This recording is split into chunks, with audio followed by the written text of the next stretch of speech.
Victoire 2-0 du Paris Saint-Germain ce soir contre Seattle. Paris finit premier de la poule. Qui l'aurait pensé après la défaite contre Botafogo?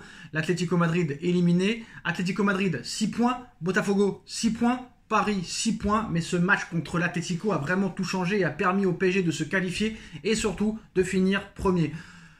Un Paris Saint-Germain assez sérieux, mais un Paris Saint-Germain très fatigué. Ça se ressent dans le jeu, ça se ressent dans les jambes, ça se ressent dans les efforts. Luis Enrique, Lucho El Loco, qui a eu un instant de folie, qui a mis Mayoulou, milieu défensif numéro 9, la tête qu'a dû faire Barcola et surtout Warren Zaïre-Emery et surtout Gonzalo Ramos.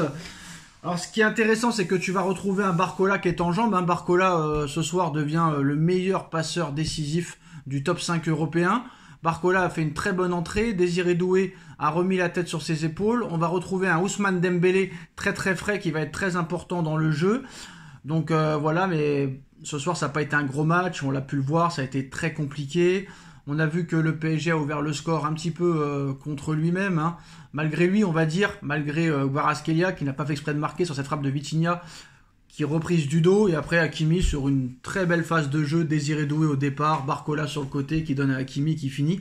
Achraf Hakimi, il est exceptionnel ce joueur, avec le nombre de matchs qu'il a joué cette année avec le PSG, avec le Maroc, il est incroyable, il est exceptionnel. Ce soir c'est l'homme du match, ce soir c'est lui encore qui délivre le PSG. Alors maintenant on a vu un PSG fatigué qui va récupérer des joueurs, ça c'est bien, et on est impatient de voir ce que ça va donner en huitième de finale face à peut-être l'Inter Miami. Peut-être que Paris va retrouver Lionel Messi, son ancien joueur, avec Luis Suarez, le vampire, et Sergio Busquets.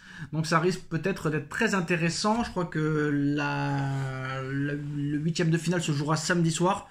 Mais voilà, très clairement, on mérite quand même de gagner ce match. Mais ça n'a pas été un gros Paris Saint-Germain. Mais bon, Paris a joué son 62e match de la saison. C'est la plus grosse saison de l'histoire du Paris Saint-Germain qui continue sa route. Et voilà, ça aurait fait mauvais genre quand même de se faire éliminer quelques semaines après avoir remporté la Ligue des Champions. En plus de ça, on finit premier de la poule. Donc voilà, ce match contre Botafogo est à mettre aux oubliettes. Et maintenant, concentrons-nous sur les matchs à élimination directe. Et on est impatient de voir ces huitièmes de finale. Peut-être que Paris va rentrer dans l'histoire. Donc on pourrait avoir un PSG Inter de Milan pour ces huitièmes de finale de Coupe du Monde des clubs. Les retrouvailles avec Messi. Pour ça, il faut que l'équipe à Messi termine deuxième de son groupe cette nuit.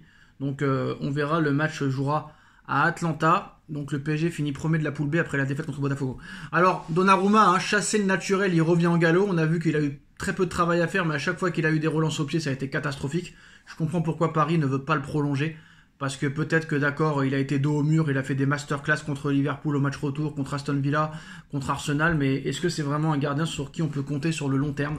Je ne sais pas, et je pense que Luis Enrique pense pareil, c'est pour ça que Donnarumma n'a toujours pas prolongé à un an de la fin de son contrat et qu'il y a des grosses interrogations. Et quand tu sais qu'un mec comme Courtois est libre dans un an, et que Courtois sort d'un match où il a fait 10 arrêts avec le Real Madrid, voilà.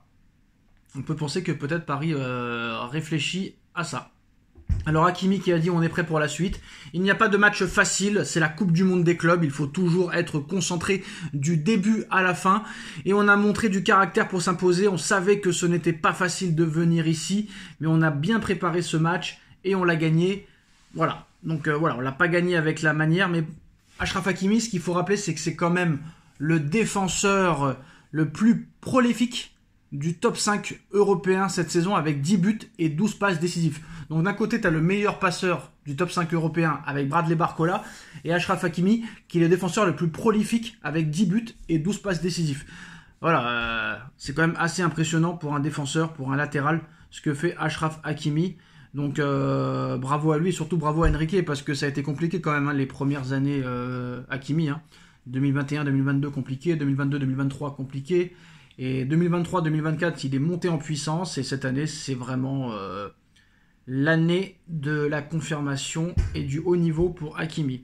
Alors Donnarumma qui dit c'est toujours difficile de jouer ici contre les clubs américains, on a beaucoup de qualité, on a fait un match solide pour continuer cette compétition, c'est important pour nous d'aller jusqu'à la fin. On a dit qu'il fallait faire un match solide et agressif comme d'habitude, il faut faire le pressing ensemble, aller chercher le ballon, c'est important d'avoir le ballon.